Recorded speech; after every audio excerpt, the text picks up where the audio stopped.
حضرت محمد صلی اللہ علیہ وآلہ وسلم نے 3 بار فرمایا، جو بندہ یہ تسبیح پڑھتا ہے وہ جنتی ہے، جنتی ہے، جنتی ہے۔ حضور صلی اللہ علیہ وآلہ وسلم فرماتے ہیں، اگر میرا امتی یہ تسبیح پڑھے تو قبر میں سفارش ہوگی، قیامت کے دن شفاعت اور جنت میں میرے ساتھ داخل ہوگا۔ محترم ناظرین، دنیا کی ہر نعمت، ہر آسائش، ہر خواب اور ہر کوشش کا اصل مقصد اگر کوئی ہے تو وہ اللہ تعالیٰ کی رضا، نبی کریم صلی اللہ علیہ وآلہ وسلم کی شفاعت اور جنت کا حصول ہے۔ ہم زندگی کی راہوں میں بکھرے ہوئے پریشانیوں، بیماریوں، ناکامیوں، محرومیوں اور آزمائشوں کے درمیان جب دل تھکنے لگتا ہے، آنکھیں نم ہو جاتی ہیں اور سجدوں میں سسکیاں سنائی دیتی ہیں، تب ایک ہی امید دل کو سہارا دیتی ہے: اللہ کا کرم، رسول اللہ صلی اللہ علیہ وآلہ وسلم کی محبت اور جنت کا وعدہ۔ ایسی ہی رحمت سے بھرپور ایک خوشخبری ہمیں ملتی ہے اس تسبیح میں جس کے بارے میں خود سید الانبیاء حضرت محمد مصطفیٰ صلی اللہ علیہ وآلہ وسلم نے 3 بار فرمایا، جو بندہ یہ تسبیح پڑھتا ہے وہ جنتی ہے، جنتی ہے، جنتی ہے۔ جو یقین کامل کے ساتھ اس تسبیح کو اپنی زندگی کا حصہ بناتا ہے، اس کے لیے جنت کی ضمانت خود نبی پاک صلی اللہ علیہ وآلہ وسلم نے دی ہے۔ جب رسول اللہ صلی اللہ علیہ وآلہ وسلم فرمائیں کہ میرا امتی اگر یہ تسبیح پڑھے تو قبر میں اس کی سفارش کی جائے گی، قیامت کے دن شفاعت نصیب ہوگی اور جنت میں میرے ساتھ داخلہ ملے گا، تو اس سے بڑھ کر اور کیا بشارت ہو سکتی ہے؟ یہ وہ تسبیح ہے جسے پڑھنا نہ صرف روحانی طاقت کا ذریعہ ہے بلکہ مغفرت، نجات اور بلند درجات کا وسیلہ بھی ہے۔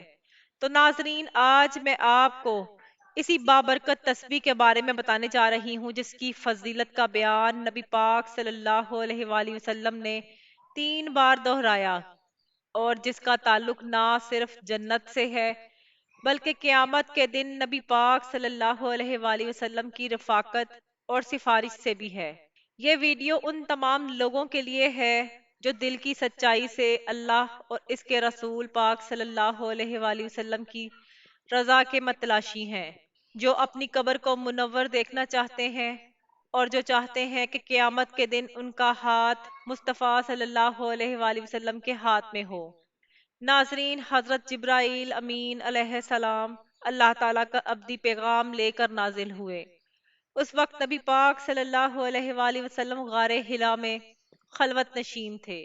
ابن اسحاق نے حضرت عبید بن عمیر سے نقل کیا ہے کہ حضور اکرم صلی اللہ علیہ وآلہ وسلم ہر سال 1 مہینے کے لیے غار حرا میں چلے جاتے اور تنہائی میں عبادت کرتے، یہاں تک کہ وہ مبارک مہینہ آ پہنچا جس میں اللہ تعالیٰ نے آپ صلی اللہ علیہ وآلہ وسلم کو نبوت کے اعلان کا حکم دیا۔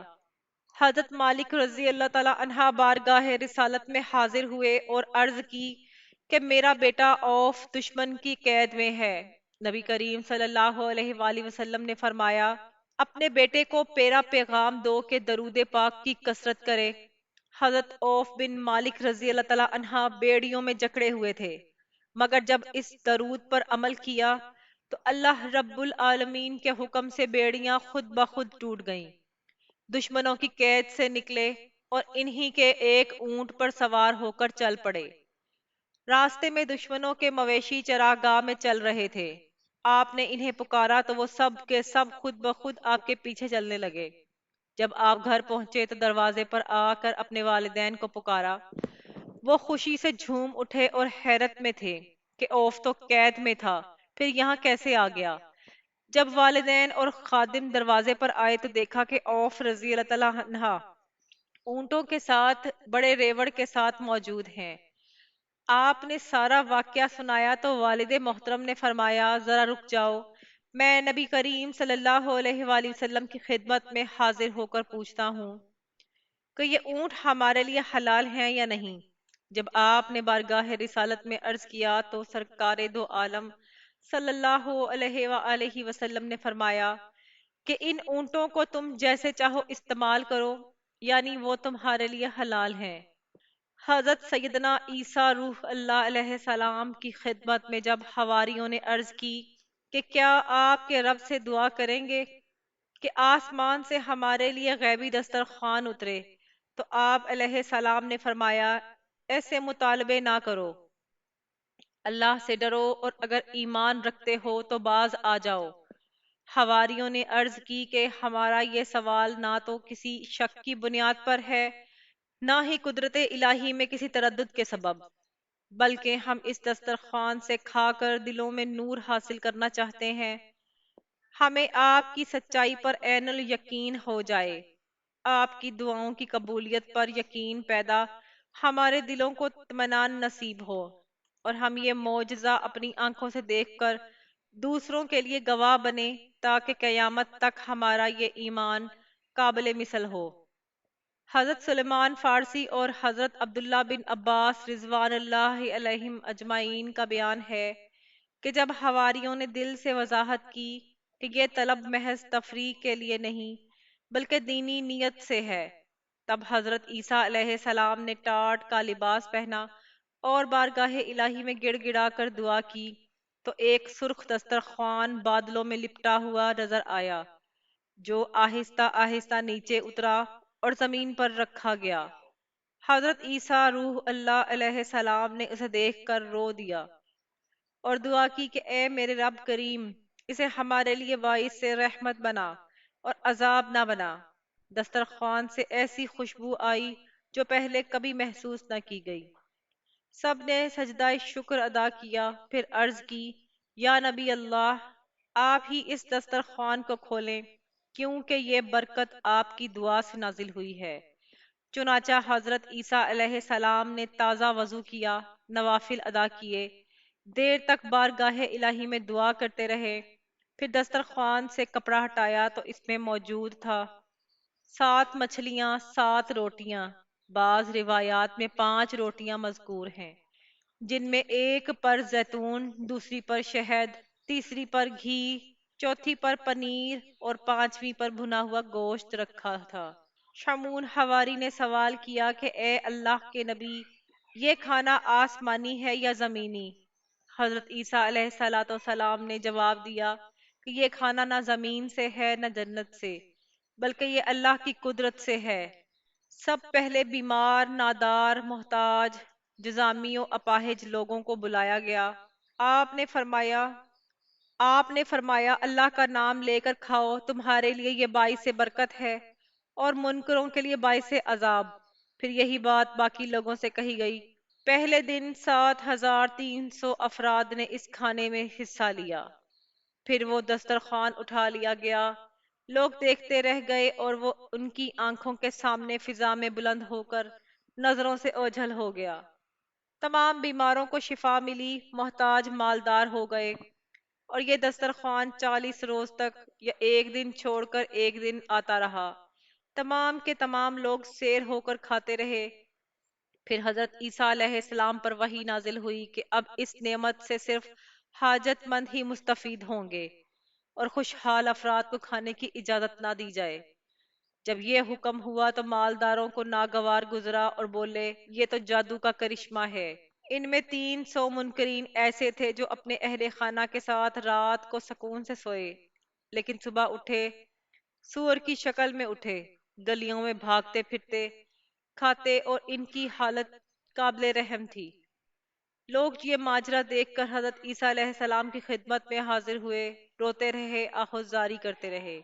حضرت عیسیٰ علیہ السلام ان کو ان کے نام لے کر پکارتے تھے، وہ سر ہلا کر جواب دے رہے تھے، مگر زبان سے کچھ نہ کہہ سکتے تھے۔ 3 دن وہ اس ذلت اور رسوائی کی حالت میں جیے، چوتھے دن سب کے سب فنا ہو گئے۔ ان میں کوئی عورت یا بچہ شامل نہ تھا، صرف مرد ہی مرد تھے۔ جن گاؤں پر اللہ کی طرف سے مسخ کا عذاب آیا، ان کی نسلیں آگے نہ چل سکیں۔ یہ قدرت کا طے شدہ نظام ہے۔ حضرت عمر فاروق رضی اللہ تعالی عنہ بیان کرتے ہیں کہ ہم نبی کرم صلی اللہ علیہ وآلہ وسلم کے ساتھ سہامہ کے پہاڑ پر موجود تھے کہ ایک بوڑھا شخص ہاتھ میں عصا لیے حاضر ہوا اور آپ صلی اللہ علیہ وآلہ وسلم کو سلام پیش کیا۔ آپ صلی اللہ علیہ وآلہ وسلم نے سلام کا جواب دیا پھر دریافت فرمایا تو کون ہے؟ اس نے جواب دیا میں حامہ بن اہین بن اقدیس بن ابلیس ہوں۔ آپ صلی اللہ علیہ وآلہ وسلم نے فرمایا کہ تیرے اور ابلیس کے درمیان دو پاپوں کا فاصلہ ہے، تو کس قدر عرصہ سے زندہ ہے؟ اس نے کہا کہ قابیل نے جب حابیل کو قتل کیا اس وقت میں ہوش سنبھال چکا تھا، پیلے پھلانگتا تھا اور لوگوں کو کھانے کے ضیاء اور قطع رحمی کی تلقین کرتا تھا۔ نبی کریم صلی اللہ علیہ وآلہ وسلم نے فرمایا رشتے توڑنے والے بوڑھے اور سستی کرنے والے نوجوان کا عمل بہت برا ہے۔ اس نے عرض کیا کہ مجھے معاف کر دیں، میں توبہ کرتا ہوں۔ حضرت نوح علیہ السلام کے دور میں ان کی قوم میں شامل تھا۔ ان کے ماننے والوں کو ہمیشہ تانے دیتا تھا، یہاں تک کہ وہ خود بھی روتے اور مجھے بھی رلاتے تھے۔ ایک موقع پر حضرت نوح علیہ السلام نے فرمایا کہ اگر میں تیری بات مانوں تو یقیناً میں خسارے میں رہوں گا، اور میں اللہ کی پناہ چاہتا ہوں کہ میں جاہلوں میں شامل ہوں۔ میں نے عرض کیا اے نوح، میں انہی لوگوں میں شامل ہوں جو قابیل کے ذریعے سعادت کے خلاف خون ناحق کے عمل میں شامل ہوئے۔ کیا میری توبہ بارگاہ الہی میں قبول ہو سکتی ہے؟ حضرت نوح علیہ السلام نے فرمایا اے حامہ، نیکی کی طرف لوٹ آ، حضرت اور پشیمانی سے پہلے توبہ کر۔ اللہ تعالیٰ نے جو کلام نازل فرمایا ہے اس میں نے پڑھا ہے کہ جو بندہ سچے دل سے اللہ کے حضور توبہ کرتا ہے اللہ رب العالمین اس کی توبہ کو قبول کر لیتے ہیں، لہٰذا اٹھ اور وضو کر کے 2 رکعت نماز پڑھ۔ حامہ بیان کرتا ہے کہ میں نے اس وقت وہی عمل کیا جو مجھے حضرت نوح علیہ السلام نے کرنے کا حکم دیا تھا۔ پھر حضرت نوح علیہ السلام نے مجھے آواز دی کہ اپنا سر بلند کر، کیونکہ تیری توبہ آسمان سے قبول ہو چکی ہے۔ پھر میں 1 سال تک سجدہ میں پڑا رہا، اور میں حضرت ہود علیہ السلام کے ساتھ ان کی مسجد میں موجود تھا جب وہ اپنی ایمان والی قوم کے ساتھ تھے۔ میں ہمیشہ ان کی اپنی قوم کو دعوت دیتے ہوئے دیکھتا اور ان کے ساتھ غم میں شریک ہوتا، یہاں تک کہ وہ اپنی قوم پر رونے لگے اور مجھے بھی رلا دیا۔ اور میں نے حضرت یعقوب علیہ السلام کی بھی زیارت کی، اور حضرت یوسف علیہ السلام کے امانت داری کے عہدے پر فائز رہا، اور حضرت الیاس علیہ السلام سے میں وادیوں میں ملتا رہا، اور اب بھی ان سے ملاقات ہوتی رہتی ہے۔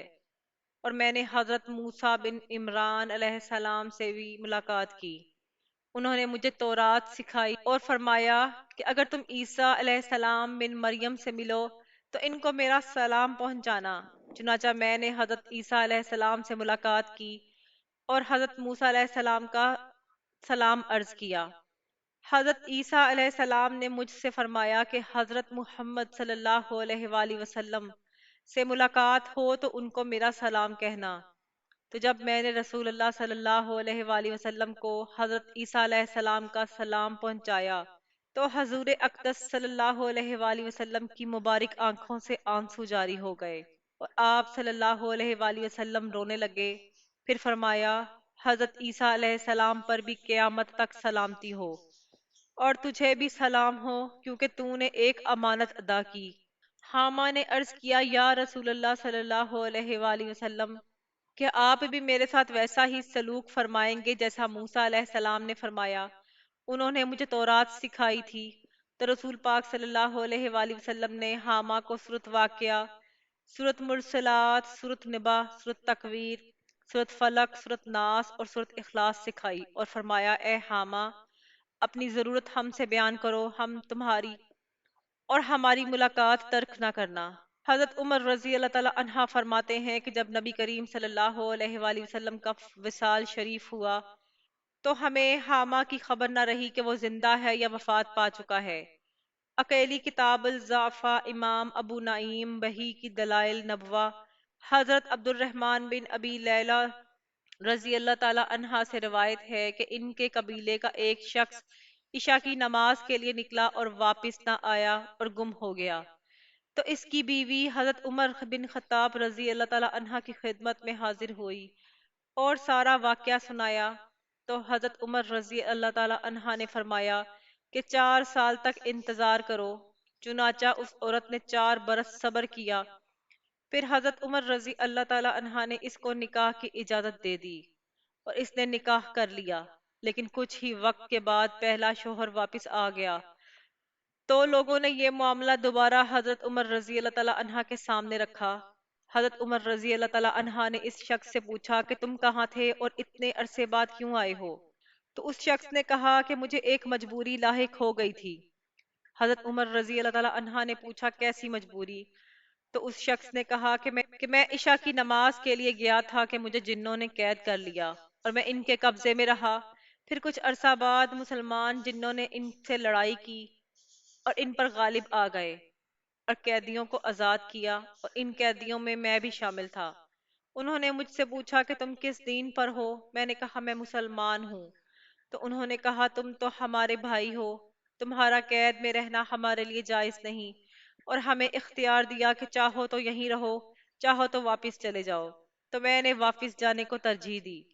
چنانچہ وہ رات کو انسانی شکل میں ہوتے اور مجھ سے بات کرتے، اور دن کو بگولے کی صورت میں ہوتے اور میں ان کے پیچھے پیچھے چلتا۔ حضرت عمر رضی اللہ تعالی عنہ نے پوچھا تم کھاتے پیتے کیا تھے؟ اس نے کہا وہی چیزیں جن پر اللہ کا نام نہ لیا گیا ہو۔ اور پوچھا تم پیتے کیا تھے؟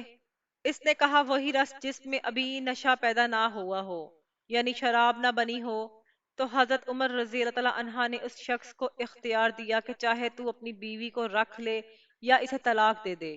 ناظرین، تفسیر صراط الجنان جلد نمبر 8 صفحہ نمبر 81 پر درود شریف کی بے شمار فضیلتیں بیان کی گئی ہیں۔ وہ دل کو ایمان کی روشنی سے بھر دیتی ہیں۔ فرمایا گیا کہ جو خوش نصیب رسول اللہ صلی اللہ علیہ وآلہ وسلم پر درود بھیجتا ہے اس پر اللہ پاک کے فرشتے اور خود نبی پاک صلی اللہ علیہ وآلہ وسلم درود بھیجتے ہیں۔ درود شریف خطاؤں کا کفارہ بن جاتا ہے، اعمال کو پاکیزہ کر دیتا ہے، درجات بلند کرتا ہے، گناہوں کی مغفرت کر دی جاتی ہے۔ درود پاک پڑھنے والے کے لیے درود خود استغفار کرتا ہے۔ اس کے نامہ اعمال میں اجر و ثواب کا ایک باب لکھا جاتا ہے جو احد پہاڑ کی مانند ہوتا ہے۔ درود شریف پڑھنے والے کا اجر پورا پورا پیمانہ عطا ہوتا ہے۔ درود شریف اس بندے کے لیے دنیا و آخرت کے تمام امور کے لیے کافی ہو جاتا ہے۔ جو اپنا تمام وظیفہ درود پاک پڑھنے میں صرف کرتے ہیں، درود پاک کی برکت سے مصیبتوں سے نجات مل جاتی ہے۔ خود نبی اکرم صلی اللہ علیہ وآلہ وسلم اس کے درود کی گواہی دیتے ہیں اور ان کے لیے شفاعت واجب ہو جاتی ہے۔ درود شریف سے اللہ پاک کی رضا اور رحمت حاصل ہوتی ہے، اللہ کی ناراضگی سے امن ملتا ہے، قیامت کے دن عرش کے سائے میں جگہ نصیب ہوتی ہے، میزان میں نیکیوں کا پلڑا بھاری ہوتا ہے، اور حوض کوثر پر حاضری کا شرف نصیب ہوتا ہے۔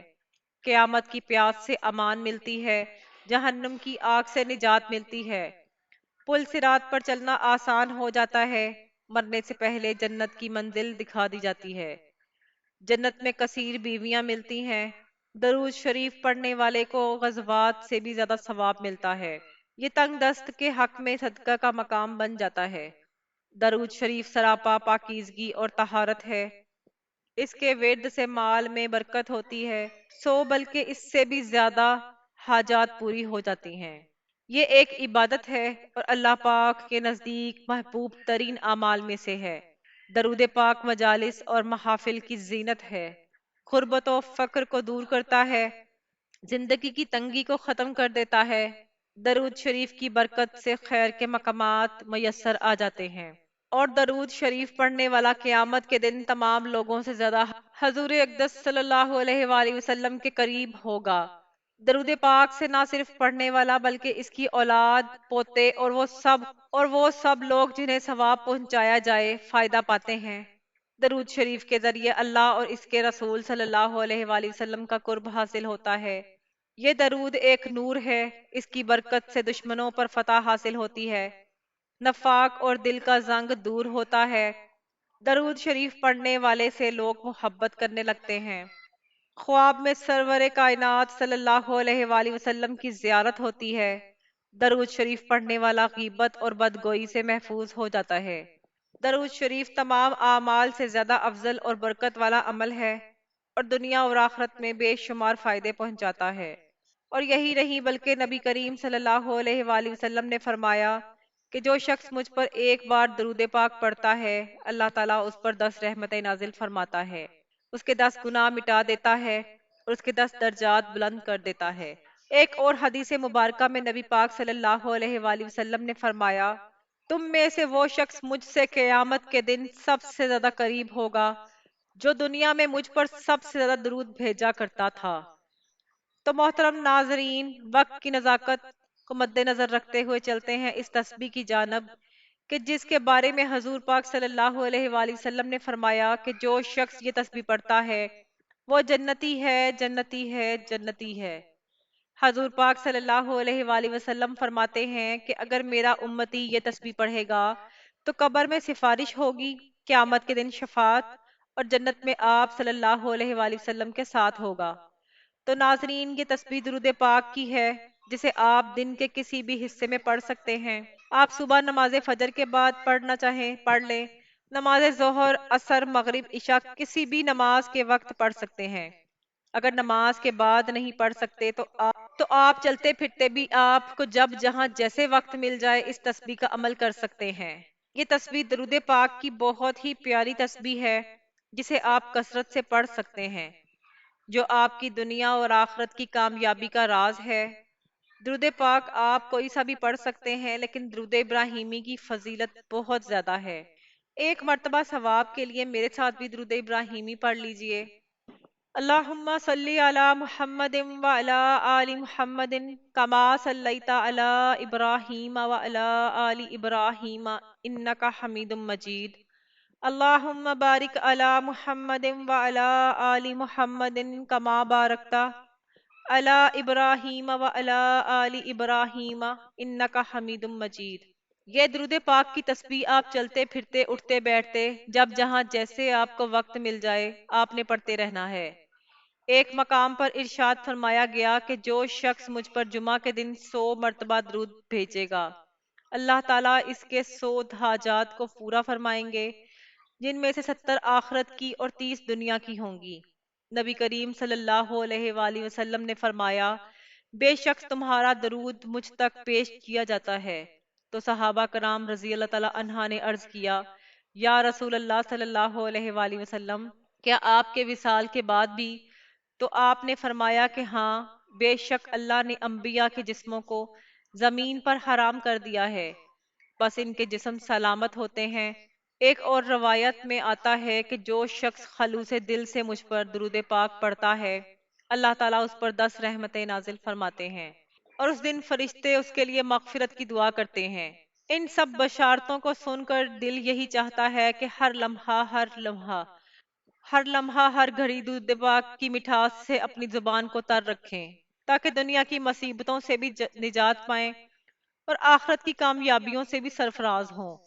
آخر میں دعا ہے کہ اللہ تعالی ہمیں ان بندوں میں شامل فرمائے جو دل کی گہرائیوں سے محبت کے ساتھ پیارے آقا صلی اللہ علیہ وآلہ وسلم پر درود پاک کا نذرانہ پیش کرتے ہیں، اور قیامت کے دن انہی نیک بندوں میں ہمیں شامل کرتے ہوئے انہی کے ساتھ اٹھائے۔ آمین ثم آمین۔ دعا ہے کہ اللہ تعالیٰ نیکی کی بات کو سننے، سمجھنے اور اس پر عمل کرنے کی توفیق عطا فرمائے۔ میرا سنانا اور آپ کا سننا اپنی پاک بارگاہ الہی میں قبول و منظور فرمائے۔ آمین۔ ناظرین، گزارش ہے کہ اللہ تعالیٰ کے 99 ناموں میں سے کوئی ایک نام لکھ کر کامنٹ میں ضرور شیئر کر دیں۔ اللہ تعالیٰ ہم سب کا حامی و ناصر ہو۔ جزاک اللہ۔ السلام علیکم ورحمۃ اللہ وبرکاتہ۔